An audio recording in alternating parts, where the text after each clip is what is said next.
something to say.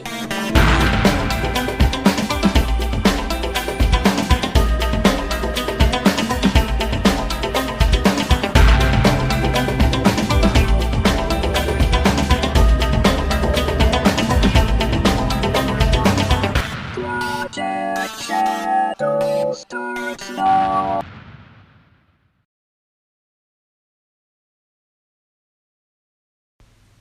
Hello, how y'all doing? My name's Charlie. You might know me better as sci-fi fantasy writer C.E. Dorset, and I'm Brian. he's back for another one, which means, of course, we're doing a review. Today, we're going to be talking about Star Wars Resistance. Yeah. Because we finally sat down to watch it. Resistance. Yeah. Is that it? Not Rebellion. Or not Rebels. Yeah, well, no, What did I because say? You said Resistance. Okay. I'm just reassuring myself, because I kept saying Rebels earlier, and that's a whole other show. Yeah. So, as usual, we're going to start this in a spoiler-free environment. You're going to get to hear the click-clack of our little doggy running around, probably, in the background. If you hear a little click-clacking, that's Sasha doing her thing. So we're going to talk a little bit spoiler-free and then go into the spoiler zone. So, first of all, one of the things that struck me hardest in watching this, and I didn't get this from the trailers, but as soon as we watched the first episode, The Recruit, a little while in, it kind of dawned on me, the art style of this show is kind of like a living Ralph McQuarrie painting. Yeah. Yeah, very much so. And that's kind of crazy and kind of cool. Like, if you're not a huge Star Wars fan, that name may not mean anything to you. Ralph McQuarrie, when George Lucas was trying to shop around the idea for Star Wars initially, he hired a painter named Ralph McQuarrie to do previs artwork for the series so that he could show people what he was doing. And now the cat's involved. So this is going to be fun.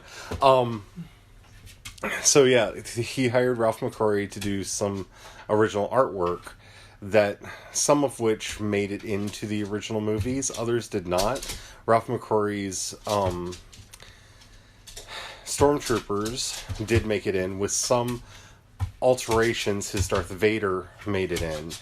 But beyond that, a lot of his original concept art did not make it into the original series. For example, and a lot of people might not know this because you might think that it was Chewbacca in the weird alien guy that would end up becoming Zeb in Rebels.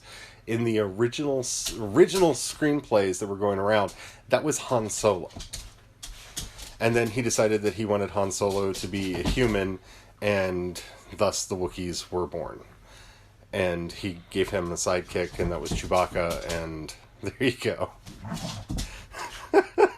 The dog is very excited. Tough dog. But he created some very iconic artwork that in later iterations, especially since the, let's just say The Force Awakens, the sequel trilogy, started, have been making their way into Star Wars in a wonderful way that I've really been enjoying. And Ralph McQuarrie's artwork has always been something that I've really loved. And it was one of those moments that just kind of hit me really hard, especially the matte paintings and the way the world looks. Really, really reminds me of those old Ralph McQuarrie paintings. Yeah. And because of that, you get like this nostalgic feeling that, you get this, like, I don't know, it gives you that familiar feeling, even though it is visually different and not different from everything, from the other, animated stuff they've done lately. Yeah, it's kind of nifty because, it took me a while to get into Rebels because Clone Wars had such a distinct look, and I really liked the look of the Clone Wars, and yeah. I'm really excited that that's coming back at least for one more season. And I can't wait to see what that's going to be like. Oh, yeah. But, Rebels took me a little bit to get into because it was different from Clone Wars remarkably different, especially when you get to see very early on that hollow of Obi-Wan Kenobi. Mm-hmm. And it really makes a very bold statement of, this is different. Yeah. This one went in a completely different way, and I honestly wasn't enjoying it that much in the trailers as far as the new art style. I really bought into it as soon as we started watching it, and it was kind of before I got to the Ralph McQuarrie thing, because it wasn't until they were going in for the landing at the Colossus station, that it hit me, because the clouds and the way the station looked up against the water with the sky off in the distance, I just went, that looks like a Ralph McQuarrie painting. Because that was the thing that was so fun with it, because even before you have that realization, it lends itself, I mean, it's obviously different, but it lends that familiarity to it as well. It really makes it feel Star Wars-y in a way that I wasn't expecting. Yeah, and it definitely helped to ease into the art style, because like you, I also had troubles with the art style of Rebels at first, because I was very familiar with Clone Wars, and because we had 6 seasons of Clone Wars up until that point, and then Rebels was similar but different. And it was different enough that it caused issues. So if that's something that was holding you back from checking this out, don't let that hold you back. Definitely check it out. It's worth it. I'm going to go through the characters in a minute before we get to the spoilers. But basic feels, just to get that out of the way, I am enjoying this show. It is a bit more kidsy than I think a lot of people were expecting. But I think that's because... So was Clone Wars. Well, so was everything. And that's kind of the idea, is these series are meant to be like kids' first Star Wars, and they grow up with the characters. So you think of Clone Wars started off fairly kidsy and then became an amazingly serious show over time. Rebels started off kind of kidsy and became a very serious show over time. I can see the potentials in this for it to go on that same route.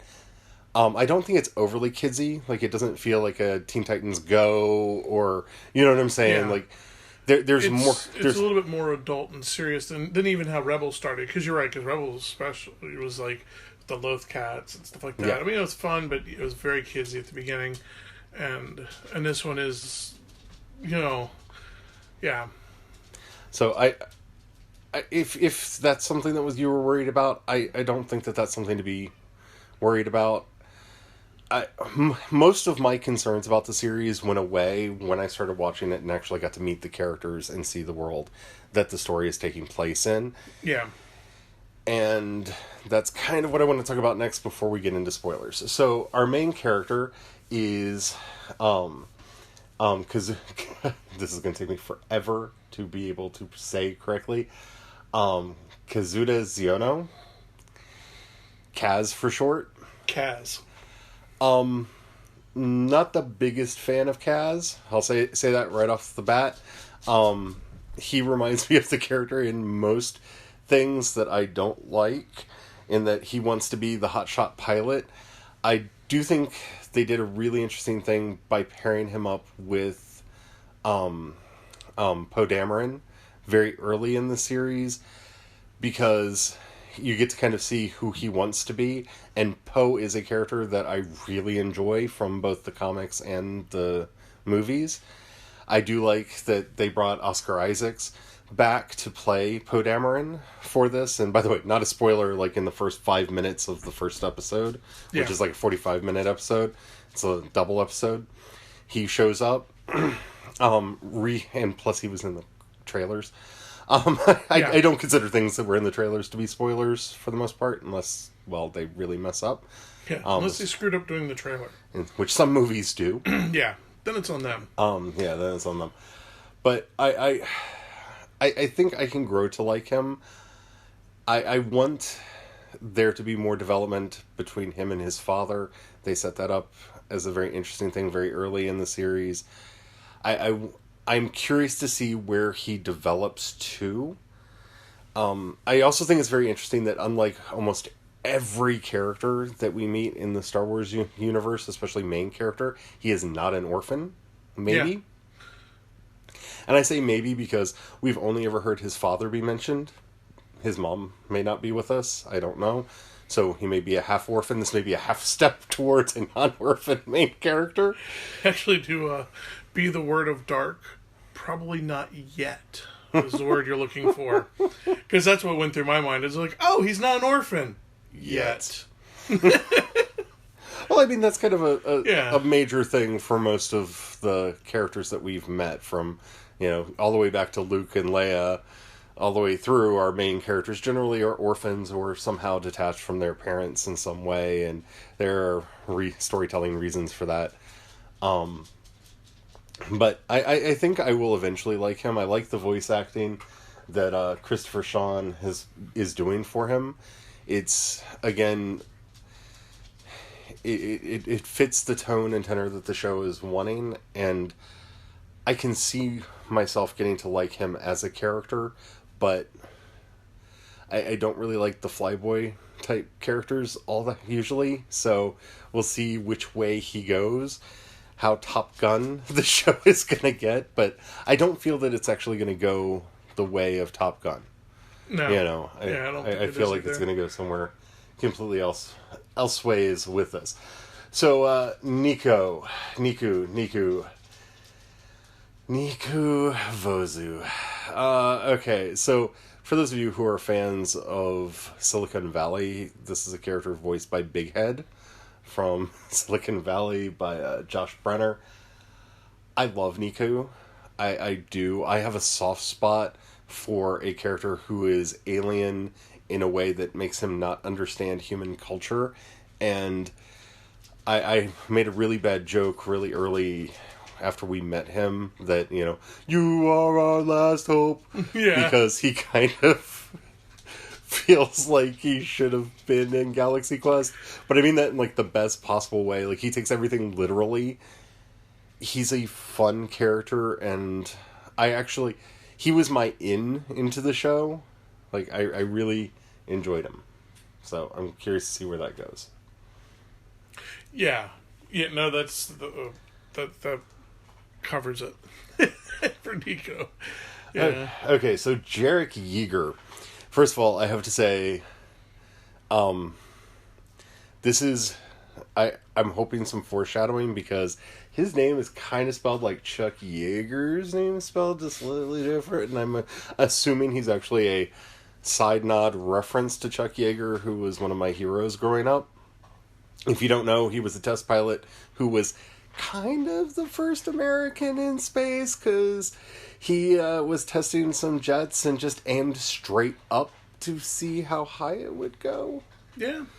And unfortunately, he fell off of radar, so we can't prove exactly how high he actually went, but the fact that he got away from the radar post kind of intimates that he got there. I had a thing for that kind of person growing up. Now, he's voiced by Scott Lawrence, who you'll know from, like, everything. Everything. Like, if his voice is not immediately recognizable to you, I mean, he was Dr. People on Legion. I mean, I could just go forever. He was on Nashville? Man, I know I checked out of that show, but who wasn't on Nashville eventually? I mean, he was on a lot of stuff. I really like the mysterious backstory that they're giving him. I like that he was a fighter at the Battle of Jakku. Which is, I guess, a spoiler, but not really. I like that they're not telling us a lot about who he is or where he came from and why he has the relationship to the other characters that he does. I'm glad that he's not a full mystery box J.J. Abrams type character, but I don't know. There's something about him as the unknown mentor. I don't know if you can hear all the crunching. The dog has decided to crunch loudly on things right now because, of course, she has. Yeah. So But if you haven't had your lunch yet, she might make you hungry. Yeah. Sorry, today is the day the dog decided to make all kinds of noise while we're recording, and I don't know how much of it's getting recorded, but I'm assuming a lot of it. Okay, so Tam Rivora we haven't seen her that much. And granted, at this point, when we're recording this, we've seen the first 3 to 4 episodes, depending on how you count the two-parter at the beginning. I'm curious about her. We'll talk about that a little bit more in spoilers. Yeah, but I was gonna wait till spoilers. Yeah, I'm curious to see where she goes. A couple things that I am noticing here I've got the IMDb page open for episode 1, and it has Anthony Daniels C-3PO listed. I don't remember Anthony Daniels in the first episode. I don't remember C-3PO in the first episode. But I don't he's either. listed on here, and I just thought I would point that out as kind of a, oh, hi. So, you did that. Yeah, the biggest one, though, that I want to talk about before we go into spoilers is Auntie Z. I love this character. She hasn't done a whole bunch, but I don't know. It may just be the barfly in me, but Grizzled Bartender is kind of my favorite character in most things, and yeah. Yeah. So, I like the cast. I like where the story is going. I like that it feels like Star Wars, but it feels like a Star Wars I haven't seen before, which really makes me happy. Yeah, well, because so much of Star Wars has been set so far, within the Resistance, within the Rebels, within the military structure, one way or another, somewhere within the bureaucracy or within that military structure. So it's really nice because this is definitely set more on the fringe. There aren't clear sides. There aren't.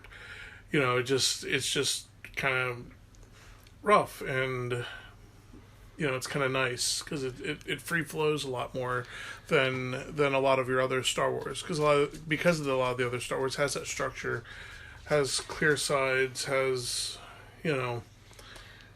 you're doing this, now you're doing this, now you're doing that, whereas here it's like, I don't know.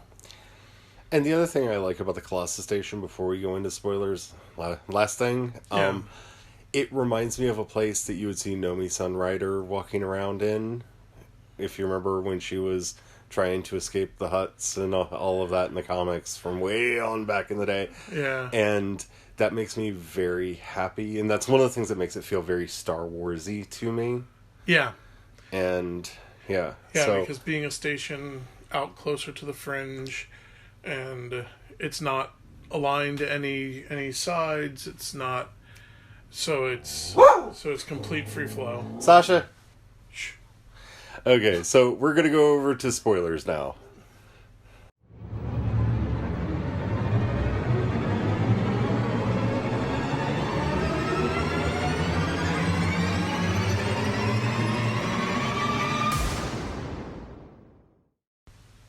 So we have now entered the spoiler zone. That's what that dramatic music is meant to tell you. So, if you do not want to be spoiled, go away. Come back later, after you've watched. Okay? You've been warned. Okay, so the opening scene... Once again, I thought it was brilliant because it's like Star Wars tradition. All of them, at least the movies, start out in space.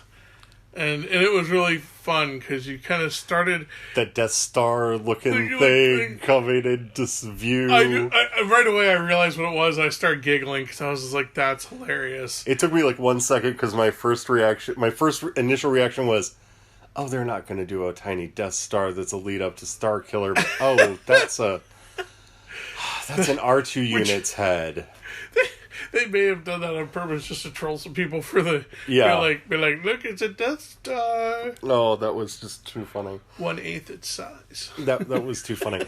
I really enjoyed the dogfight, and that was such a good way to start it because it gives us everything we need to know about Kaz as a character. He is selfless in that he lets the other people escape so that he can holds the line for them. He's quick thinking in that when he realizes he can't get the engines to work again, he can get the weapons to work again.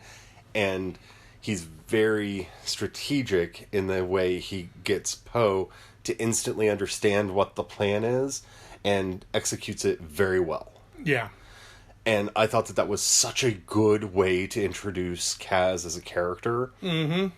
And it gets away, it gets the, this is Star Wars, I want to see an X-Wing TIE fighter dogfight out of the way.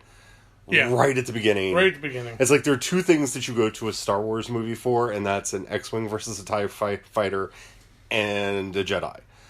I don't expect Jedi to show up at all in the series, though I have to say I am holding out hopes. I currently have everything that I can cross, except for my eyes, crossed at the moment, that we will see a Terras Kasi. That would be wonderful. Especially since the idea of Terras Kasi was reintroduced in the Solo movie. I truly do not believe we're going to get to see a Jedi or Jedi-like thing in this series at all.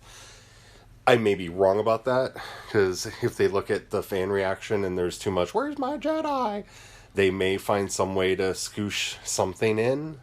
Probably a Force sensitive or somebody from one of the other species-specific things that they've talked about in here. Though I would like to see one of them Fisher people show up on the station. That would be from cool. The Legends of Luke Skywalker. I think traveling through. Yeah. Which we know that story at least was true because it's featured in The Last Jedi itself. Yeah. I really liked that introduction. I liked how they dealt with Poe. I was a little heartbroken when I saw the hologram of Leia, because to me the coloring looked almost more like a Force ghost than it did like a hologram, because there's not actually a lot of difference in the way Force ghosts and holograms look in Star Wars, because they're both kind of hauntingly blue silhouetted translucent figures, and that kind of hit me in a very kind of way. Yeah. I went hologram. Oh, no, I know it was a hologram. Yeah, but thankfully I didn't have the other, stick in the other, but I'm still in I can't believe Carrie Fisher's gone kind of place, because so many people lately, just so many. We've already kind of talked about the art style and what we like about that. I like the idea of Colossus Station. Yeah, because it becomes a fun setting that helps us to stand out and differentiate itself. We're in a time before the First Order, after all the other stuff. Even after the First Order, Jakku. First Order existed long before this, because you remember in Bloodlines. Oh yeah, no, I know. It's First Order has existed for quite some time. But this isn't. Most people don't know it exists. Flared up giant battle between them, open conflict time. So we're on a station where there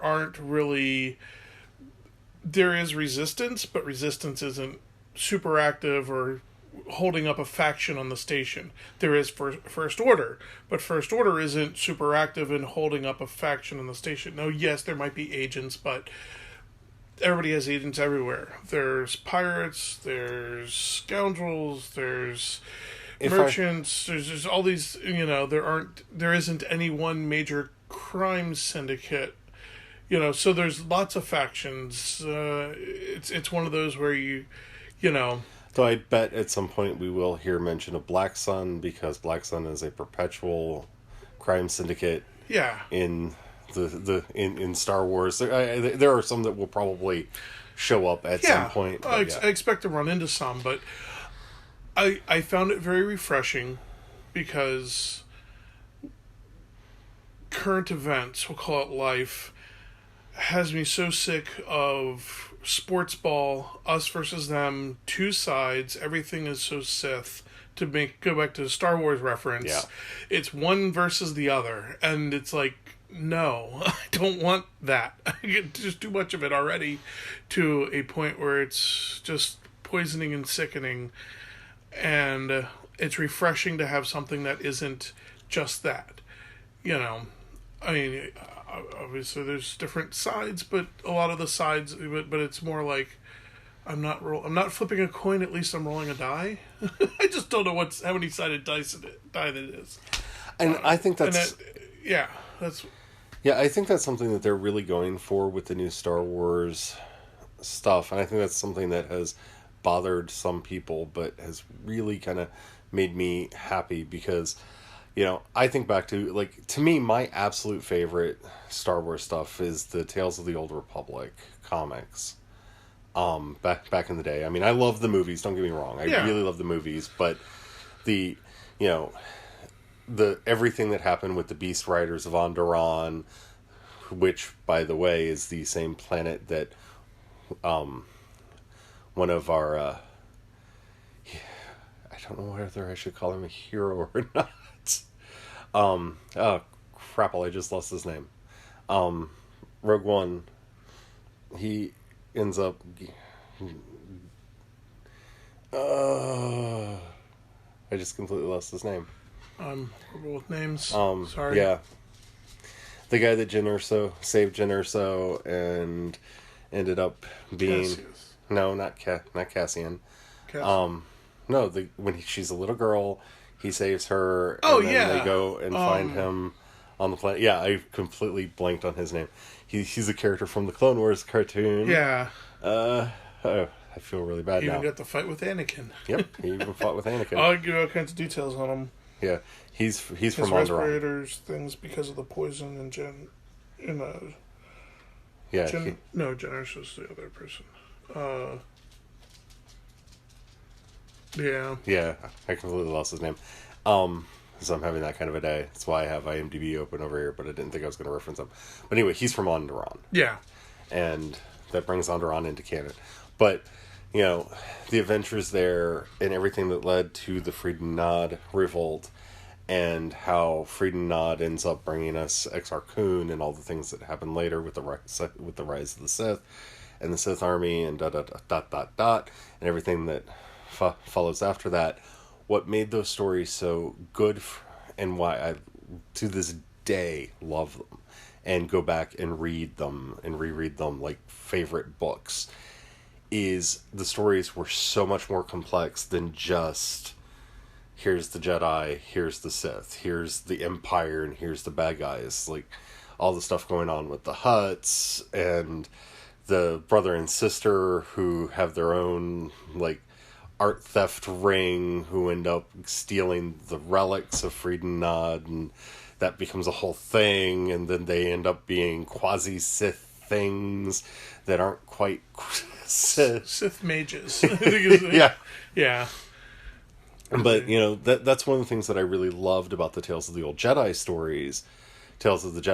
stories, that it really, it showed the galaxy as a much more complex web of things leading in and out. And I get more of a feel of that from this show than I did from Rebels actually, Clone Wars got there because you end up meeting the various bounty hunters and their groups, and you end up meeting some of the pirate groups and all of that, and so you get that idea that the galaxy's messy from Clone Wars, which is why they started to introduce some of the other Force users and the different way they use it. Not just with the Dathomirian witches, but also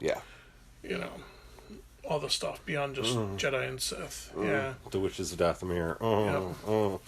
Yeah. The group on Mortis and all that. Yeah. There's so much. No, I'm just kidding. I missed going down to that cave and killing I know. that was spider god. That was the battle cry before going on a slaughter of Dathomirian witches and taking out the Damok. In Star Wars Galaxies, which was an MMO back in the day when MMOs were fun and crazy and all kinds of madcap adventures could go on, the Dimok was the god of the Night Sisters, and it was this giant spider thing that lived at the bottom of this cave that you had to basically fight your way through a bunch of Night Sisters to get down to it and then fight it. And it was kind of an open world dungeon because this is a game that came out prior to WoW. Yeah. before WoW broke the internet and broke MMOs forever. It was an open world dungeon that was a lot of fun, and I can't tell you how many times I ran down to the bottom of that cave to kill the Nimok. But Star Wars Galaxies, how I miss the let me count the ways. Yeah. My one drawback for the series that I don't like, excuse me, is that they put BB-8 on it. Oh, I find that interesting. BB-8 fan. It has nothing to do with me liking the character or not. Okay, they have established this weird Lando-like relationship between BB-8 and Poe Dameron. And you know what I'm talking about. And the idea that he just sends BB-8 off on this other mission feels weird, a little weird to me. And two, I want to meet a new droid. Like, I get why they're doing it, because people know BB-8 and he's kind of the tie-in to the rest of the movies. And what are you talking about? They still got a lot of BB-8s to move off the shelves. I get that. But I'm more interested in, what's his name, Bucket? Yeah. The new Bucket's droid hilarious. that we meet in here. Yeah. Chopper became one of my favorite things in Rebels. Yeah. And as did all of the various cast of droids that we met in the Clone Wars. Yeah. I feel like BB-8 is a crutch that they're using to try to drag kids into the series, because they remember BB-8 from the movies, and that's they're in on the show.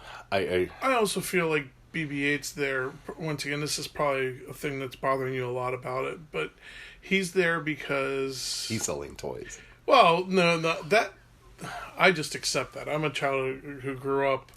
I got my Transformers because they were trying to sell me toys. Forget Transformers. I love He-Man, and that was just a toy commercial. I bought a lot of He-Man toys because, I enjoyed a toy commercial as a show. So I just embrace it, because if that gets me more shows that I enjoy, I grew up with that.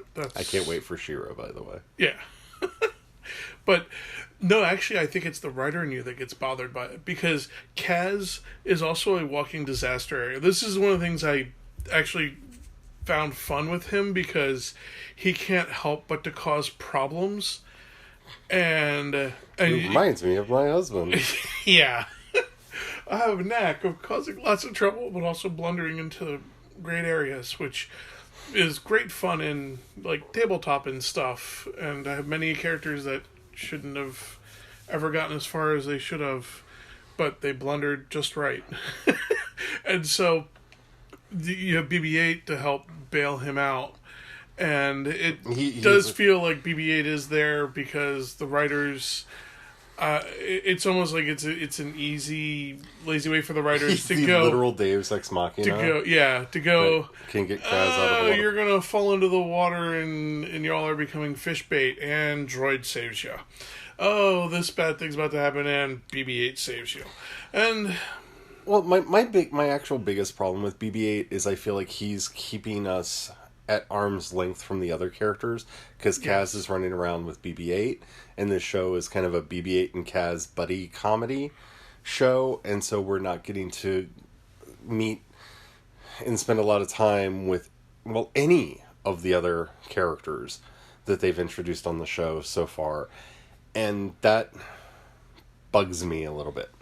Yeah. Which by the third episode, I thought we might have gotten a little bit more of, but you're right. I mean, part of it is me going, okay, well, I'm glad they're easing us in, because, like,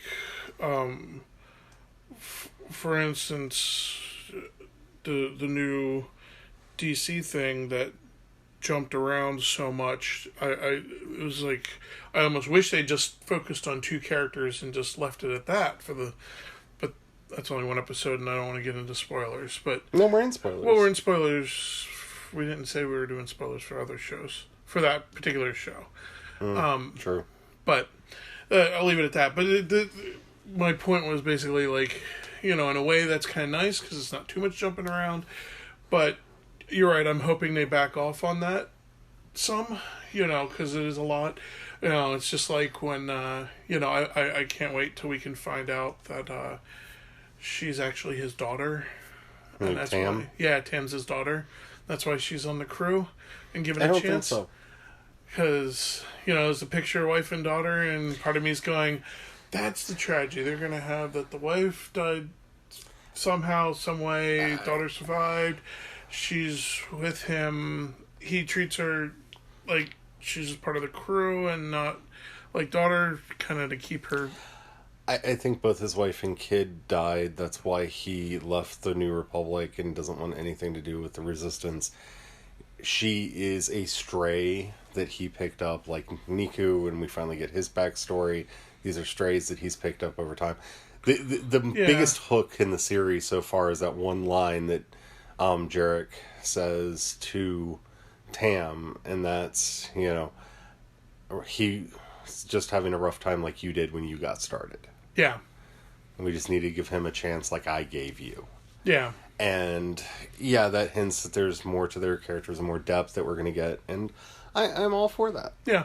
But I like I said, my biggest beef with the show is that I think BB-8 is sucking way too much of the oxygen out of the show, and we're not able to get to know the other characters to the point where I want to know them.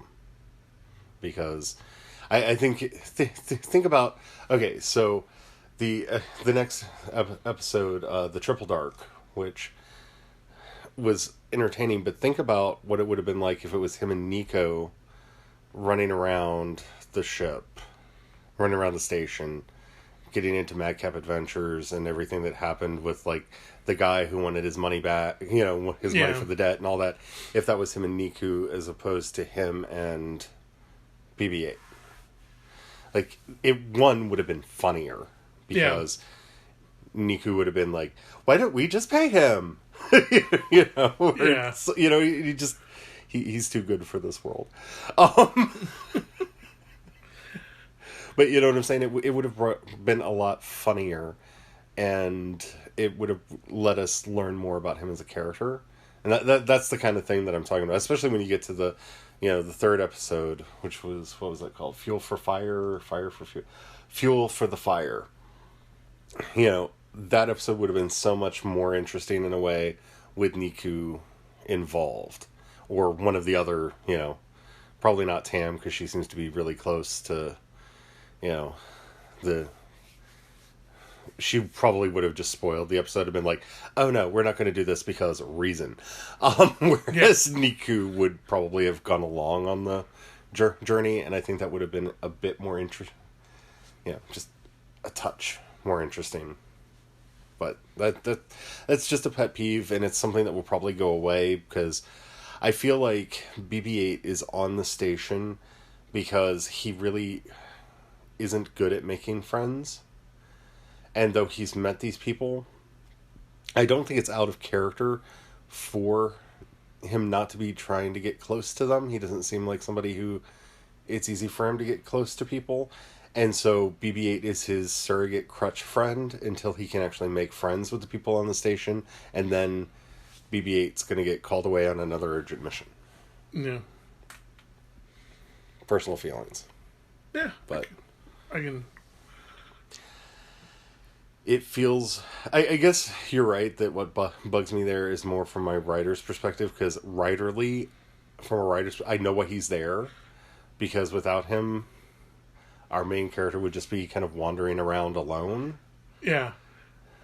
And the...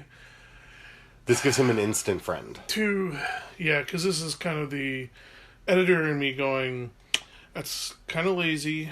And yes, he's bad at spying, but he at least wouldn't be running around saying so openly the spy word in just general public if he had one of those other characters with him, because he would have to then try to come up with some kind of excuse for wandering the market and nosing another business. And it, like you said, it would be more entertaining if he was having to explain this excuse to somebody who is a loudmouth and bluntly honest. Yes.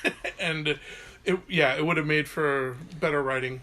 But it also would have probably aged the show up more than they were wanting for the initial seasons. Yeah. And I get that. Yeah. You know, this is the thing So as a it's Star one of Wars those- fan that you have to weigh, and a lot of people seem to refuse to do. Like, this isn't a show made for me. I'm a 41 going on 42-year-old adult. It's, yes and no. It's family entertainment. Yes, It's but- made for adults and children. Yes. And it's That's where both. I was going. Yeah, it needs to be both. And that's where you have to understand it needs to cover both. And, well, I'm saying both because, you know, if someone involved in the show's listening, they need to also remember both halves. You know? Well, I think they've done fairly well. Fairly good job with Yeah. that. But, you know, I'm just saying, you know, this is something I think our generation has a hard time realizing, is that these shows are primarily made to be an onboarding vehicle for younger fans into everything that already exists. Yeah.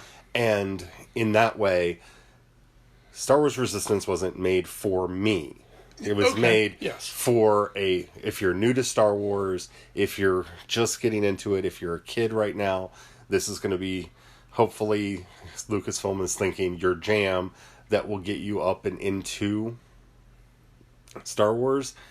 And I think a lot of adult fans especially forget that kind of onboarding has to happen. You know, as a writer, this is something that we think about all the time, because people are less likely to buy book 5 in your omnibus series. And so you have to think about when you're going to do a reset button and do a book 1. This is something, as a comics fan, I'm all too familiar with, because people are concerned about buying into issue 400, and so every now and then you have to push that reset so that you have an issue 1, so people feel like they can onboard into the world. And if you're DC or Marvel, you do really stupid things to do that. And that's at least the really cool thing that they're doing at Lucasfilm, is they're not hitting the reset button on the world every time they need to do this. Like, Clone Wars was not a reset on Star Wars. It was not a reboot of Star Wars. But it was a reboot of Star Wars. It was Star Wars for the next generation coming in. And so we have characters like Ahsoka. Ahsoka would never have been created if we were just trying to talk to the 40-year-old fans, you know, the 30, 40-year-old fans like us. Yeah. That were established prior to that show coming out. Ahsoka is specifically inserted into the show to be the kid surrogate for the people that were kids when the Clone Wars started, to onboard them into Star Wars. And I'm so grateful that that happened, and that, if you will, Clone Wars was not for me, wasn't made for me, because Ahsoka turned out to be one of my absolute favorite characters in Star Wars.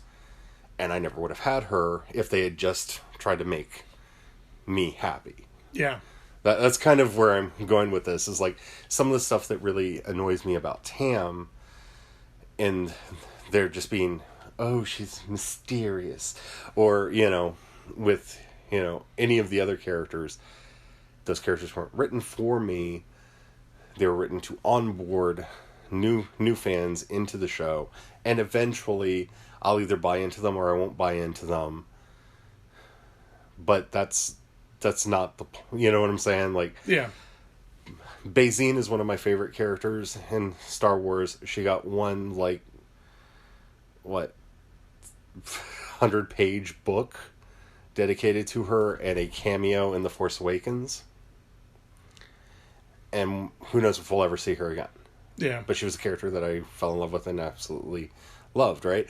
We have, you know, they're creating characters for that adult audience as well. And that's something that, I don't know, the Star Wars fandom is so messed up right now that I almost feel like anytime I talk about Star Wars, you have to bring up, you know, the reasons why stuff's happening. Like, I get Sinjir in Aftermath. The kids get these characters. Yeah. Like, that's the payoff. Yeah. I may end up loving these characters like I did Hera and Sabine and everybody from Rebels, right? I may not. It doesn't matter. This show isn't made for me. Like, I've already fallen in love with some of them. Like I said, Niku, I can't wait to see what happens with Niku, because there's just something about that character that I love already. So they've already got a hook into me on one of the characters. But, you know, I've seen a lot of squabbling because this isn't the Star Wars I grew up with. No, it wasn't. The Star Wars that you grew up with is the Star Wars I grew up with, which was Ewok adventures and droids. Yep. Go back and rewatch. Lest we forget. Yeah. Go back and rewatch them. Yeah. They weren't as good as you remember. I know, because I hated the Ewoks in the movies, but I loved the Ewoks cartoon when I was a kid. Hello, my name is Charlie. I liked the Ewoks cartoon when I was a kid. I went back and rewatched it when it came out on DVD. I bought that. I watched it, and I went, oh my goodness, I liked this. Like, I am almost more ashamed of liking the Ewoks cartoon than I am of being a fan of Masters of the Universe. Which is also not as good as you remember. No. For everybody who's like, they're gonna mess up She-Ra. No, you can't mess up She-Ra. They messed it up originally. It's called She-Ra, the Princess of Power. Watch that show again. It's okay that it brings back, like, happy memories of when I was a kid, but, oh, that is not a good show. That is not a good show at all. Yeah. At least they're trying to give characters to the kids now, and not the schlock that we had to deal with. These aren't fuzzy animal creatures running around trying to collect the sunstones so the weird witches don't do strange things for reasons. There was a YT-1300 in it. I was happy. No. I'm talking about Ewoks. Not in Ewoks. Yeah, it was the crash ship. Oh, that's right. Oh, I completely forgot about that. A huge fan of YT-1300. Sorry. Yeah. I have always been. But that was the thing. It was simple stuff for simple kids. Because, you know, I had Ewoks, I had YT-1300, I was good. I have not gone back to rewatch it because well, you warned me, and I was wise enough to heed your warning, because I know it was. Yeah, I don't want to break up that. The only show that is as good as I remember it is actually Robotech, and it's not, and it's because I saw problems in it even back then, but it's still a good show. It's still a watchable show as an adult going back to watch, you know, a show. I really wanted to watch through He-Man when it was up on Netflix, and oh wow, I can't believe I used to sit and watch the Power Hour every day. Oh my goodness, how did I do that? My poor parents, I owe them an apology and a fruit basket. Yeah. Like, yeah. But that's what I'm saying, you know. I know why the TV got moved to the basement, and me along with it. Yeah. I was banished with my schlock to the downstairs. This is why they got me a TV for my bedroom. Yeah, probably that, because they couldn't stand it. And as an adult, going back, it's like, oh, yeah. Yeah. Yeah. Wow. Yeah. So we should at least be happy that they're giving us characters. Yeah. And I don't know. I get really defensive because Star Wars fans have gone crazy, some of them. Lately. Yeah, because also I sit back and go, well, first of all, it's that question, what do you love? Because don't call yourself a fan if you don't love it. You know, that you fail basic definition, go away. Yeah. It's like, if you want to say you're not a fan and critique, fine, critique it. But don't say you're a fan and critique it like that. And because then it's the question, well, what did you love? Because there are literally, like, weeks and weeks of Star Wars stuff that can be read and watched. And, you know, if you're a fan, go back and enjoy the stuff you love. Because even marathoning it, you got, like, weeks of straight marathoning it. Yeah. You know? Because it's like to the stuff earlier. If I want the Us vs. Them stuff, dude, I could just start a marathon and start with episode 1 and just chronologically move forward and, you know, check back with y'all in a couple weeks, because that's all I'll be watching. Okay, so I'm going to do a couple nitpicks of things that I think people are going to be upset about that they just need to grow up about, and then do a final kind of background. The most annoying thing in the entire series so far, the absolutely most annoying thing, is in the episode Triple Dark. We're introduced into a type of storm that has a name. It's a Triple Dark. We never see the storm. It's a gun that's put on the table that better pay off at some point in this series. Because, I'm sorry, this isn't just a storm. This is a Triple Dark storm. And I was like, oh, what's the storm going to be? Okay. Wow. Should I break you real quick? Okay, fine. Maybe it'll be like Bebo. Oh, legends. Yeah. I mean, it's okay, yeah. But it's only episode 3, and yes, you're right. They did introduce it. We'll see when it... Oh, no, the episode was really good. Yeah. I liked the way that Kaz figured out how to deal with the pirates. I liked a lot about that episode. I also felt that they talked about the storm so much, but I'm like, it really wasn't... The storm itself, I don't know, maybe it just missed the station. There wasn't a lot of storm. I understand the focus it was always kind of on the horizon. Yeah. And more about the pirates, and I'm just like... Yeah. I'm just saying, you named the episode about this special kind of storm. I kind of wanted to see the storm. Like, why is it called a Triple Dark? And number 2... You better show me a giant sea creature at some point. I need, a kraken to attack the station. The trailers spoil a little bit of that. Yeah, I know. There's a race coming up where some giant sea creature is going to pop up. So we will get to see some of that But I'm sure some people are going, crazy about that. Because this is Star Wars fandom and we can't... This is why we can't have nice things. Yeah, we like details. Okay, so episode 3, 4, whatever we're calling it. Episode 3, Fuel for Fire. I really liked this episode. I thought this is where Kaz is starting to come into his own as a character. If you missed it, Jace was voiced by Elijah Wood. The Hobbiting continues. Yeah. We're getting a lot of Hobbit characters, actors pulled into Star Wars now. And this is how we get Elijah Wood. I enjoyed it. I liked this one a lot. I can't wait to see where it goes. Yeah. I am really curious. This feels like... I know we're in the early episodes and we're doing a lot of setup. And this episode was, again, more setup. But I liked the relationships that were put up in here. Again, just a minor grouse. And this goes back to having played Star Wars Galaxies. Has absolutely nothing to do with Star Wars in, any... canon or Legends material ever created, but I learned from playing Star Wars Galaxies never to trust a Celestin or people that hang out with Celestins, because the kinds of people that played Celestins in Star Wars Galaxies would stab you in the back or somehow betray you at any chance that they got to do it. And as soon as I saw that Celestin, that racism that was built into me from playing Star Wars Galaxies came back with a vengeance. And I was like, oh no, Kaz, don't trust them. They're hanging out with a Celestin. Don't do it. Don't do it. They're bad people. And then they turned out to be bad people. And I'm like, Star Wars is confirming my bias against Celestins, because I bet you some of them play Galaxies too and have that same bias. I'm laughing because as far as Galaxies go, it was just one of those...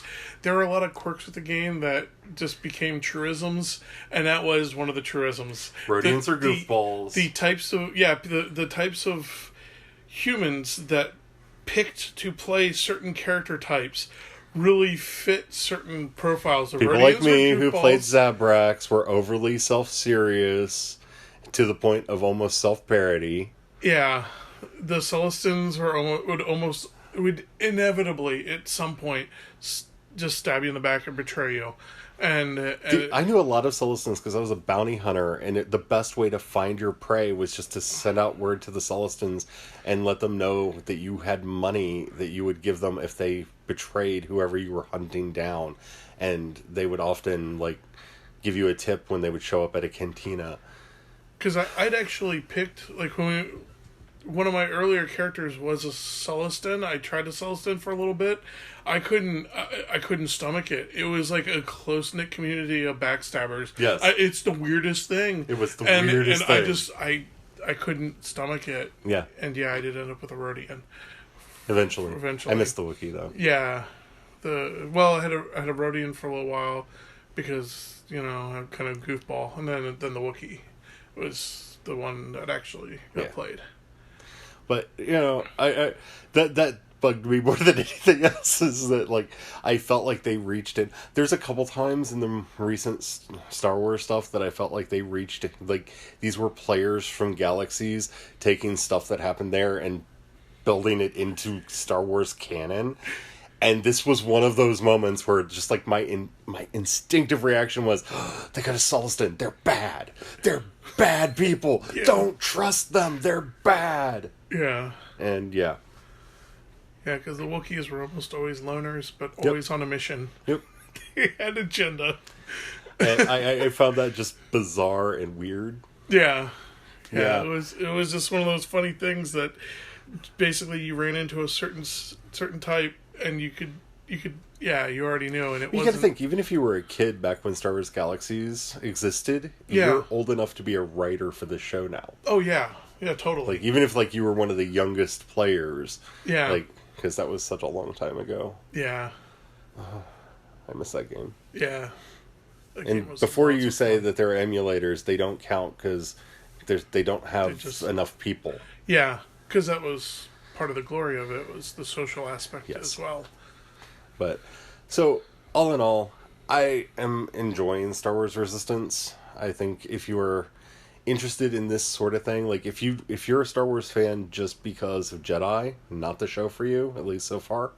Yeah. Because, and that's primarily my interest in Star Wars, but I do like the dogfights and stuff too, and that's what this show is. So as long as it doesn't turn into Pole Position in a galaxy far, far away, I'm fine. Anybody who gets that reference, let me know. I will make you a demerit badge. Because... yeah. Mm-hmm. Yep. Yeah. You have to be of a certain age to get that one. But yeah, I'm enjoying the show. I like the characters. I like where it appears to be going. I'm also very excited that it's available on Hulu. Yeah, it is available on Hulu. They're finally reaching out and going, hey, people if they can't watch the stuff, they're not going to watch it. And it's available in a way that I also enjoy because we pay for the no commercials, and it's available without commercials. And yay, because not everybody honors the no commercials thing, and that makes me despise you. Yeah, I pay extra for no commercials because I hate commercials. Well, like. Being huge comic fans, it's why last year's most of those shows were only just finishing because we waited for it to go up on Netflix because they wouldn't honor the no commercials. And anybody from the WB listening, you really shot yourself in the foot if you wondered why your ratings were suffering some last year. Yeah. Especially since most of the shows last season were really bad, but Legends was really good. Yeah, Legends was really good. If you checked out of the CW superhero shows last season, watch last season's Legends of Tomorrow. Oh my goodness. One of the best things ever put on TV, especially for the season finale, but you really have to watch the entire season or it does not make sense. Yeah. Oh my goodness. Yeah. Yeah. So good. But yeah, definitely check it out if you haven't checked it out. Don't listen to the naysayers. I've seen a lot of negative reviews from people that just don't understand. Yeah, it's kidsy because it's on the Disney Channel. Yeah. What did you expect? Disney Channel. Disney Channel doesn't do adult programming. Yeah. This isn't HBO. It's like difference between your Marvel in theaters and your Marvel on Netflix. You got your two difference. Yeah. Anywho, anything else you want to say about this? No, I think about it covers it. And just to keep myself from doing an entire episode about this later, I just want to mention that Chuck Wendig has been fired off of the Marvel Comics run of Shadow of Vader, and he's no longer going to be writing a as yet untitled Star Wars novel because apparently he is too vulgar on social media. I have a couple things to say about that. One, I follow Chuck Wendig, and you may have just caused some problems here, Disney, because apparently this was Marvel's call, not Lucasfilm. Apparently Marvel's the one that had the problem with him, not Lucasfilm. And this makes me feel like whoever was the idiot who listened to the Nazis, that they should fire James Gunn, is still calling the shots over there and hasn't been fired yet, and you know who you are. Yeah. And you shouldn't listen to right-wing nudniks. You shouldn't listen to left-wing nudniks. If you've got a good writer, you've got a good writer. And Chuck Wendig is a good writer. Y'all messed up. Yeah. That's why I'm excited about Suicide Squad 2. Yeah. When I've seen Suicide Squad 1. and so many problems. So much promise with so many problems, and now I'm excited as all get out over Suicide Squad because 2. you listen to the Nazis, and by the way, that's literal Nazis. Like, they listen to a rapist Nazi. The guy who put up the propaganda against James Gunn has actually gone to jail for sexual assault. Yeah. He has to register as a sex offender and is a literal Nazi. Yeah. You listen to that guy and fired James Gunn. You done messed up, Disney. And now I feel like you're doing it again with Chuck Wendig. And that's really irritating me. That's really irritating me. Because I read his stuff, and you know what? I've often been surprised at his lack of F-bombs and other very colorful blue language. Because if I were responding to some of the things that people say about him, I would probably use a bit more colorful language than he did, and I thought that he was quite restrained about a lot of the stuff, because you realize, just for those of you who aren't keeping up with this sort of thing, Chuck Wendig wrote the Aftermath books. Yep. Which I'm always on this podcast telling y'all to read, because I love them. He was targeted prior to the books coming out by right-wing nudniks because they found out that he was going to put LGBT characters into Star Wars. Within 1 hour of the first Aftermath book coming out, they had given it a 1-star rating on Amazon. Like, literally, before the release party was over, and nobody had had time to read it. It had already had a 1-star rating on Amazon because they wanted to say how much they hated the LGBT community.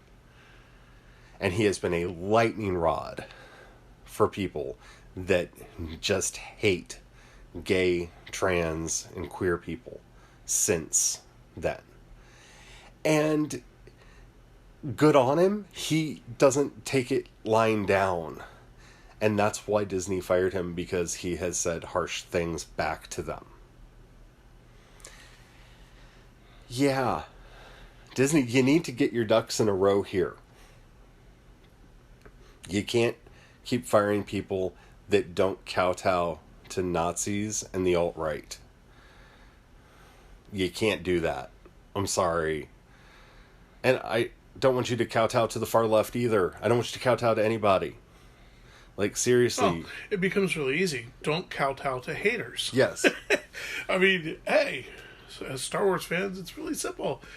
If they, if all they're standing for is what they hate,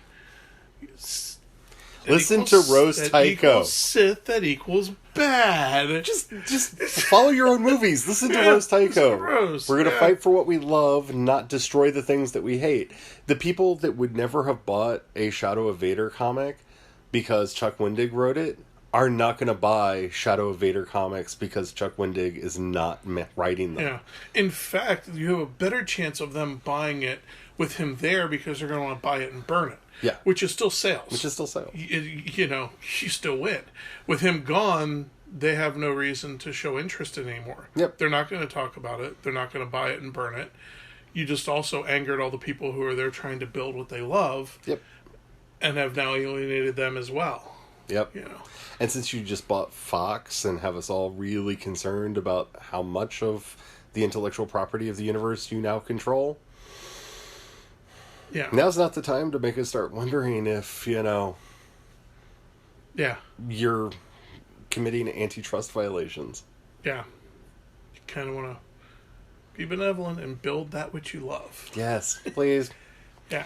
So I just wanted to say that so I didn't make it into an entire episode or a series of episodes.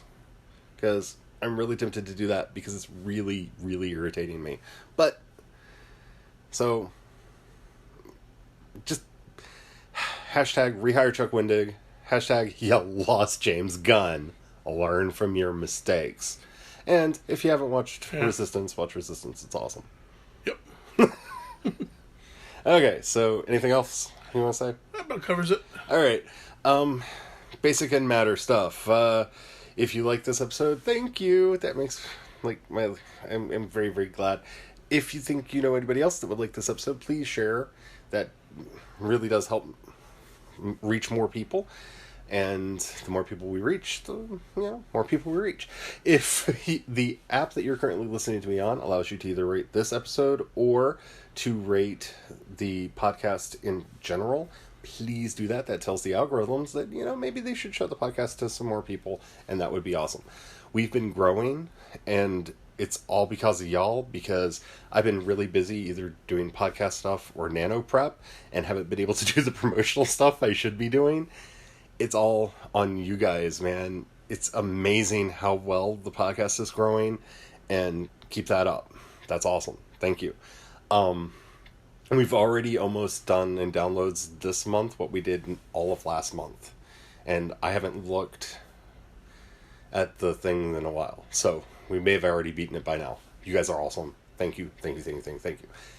If you got a few bucks that you want to pass my way, or even just $1, it really would help me out a lot. Depending on the app that you're listening to me on, there'll either be a button that says support or support on Anchor, depending on the app. Or if that's not there, if you go to the show notes, there'll be a link that says support on Anchor. Click that. You can support me at the $1, $5, $10 levels. That does mean the world to me. It helps me do these podcasts and, go to conventions and stuff that you guys like to see me at. If you want to support everything that I do, not just the podcast, you can go to patreon.com/CEDorset and support over there. That's for the books and everything. I kind of like the idea of having the podcast as its own separate thing, because it helps me see if you're interested in just the podcast or everything that I do. I might actually create a special entry level, like $1 over at Patreon, so you can specifically say you listen to the podcast, so I know, because I want some way to know where you all want me to spend my time. Something like that. If you have any ideas on how to make that happen, let me know. I think that's everything. Oh, if you're doing nano prep, let me know how you're doing. You can hit me up I'm CE Dorset on Twitter. It's the best place to find me. You can find links to everything that I do at projectshadow.com. Is that it? I think that's it. Alrighty. Until next time. I almost said I'm Brian. I'm Charlie. I would have said the other then. I'm Brian. And don't forget, have the fun.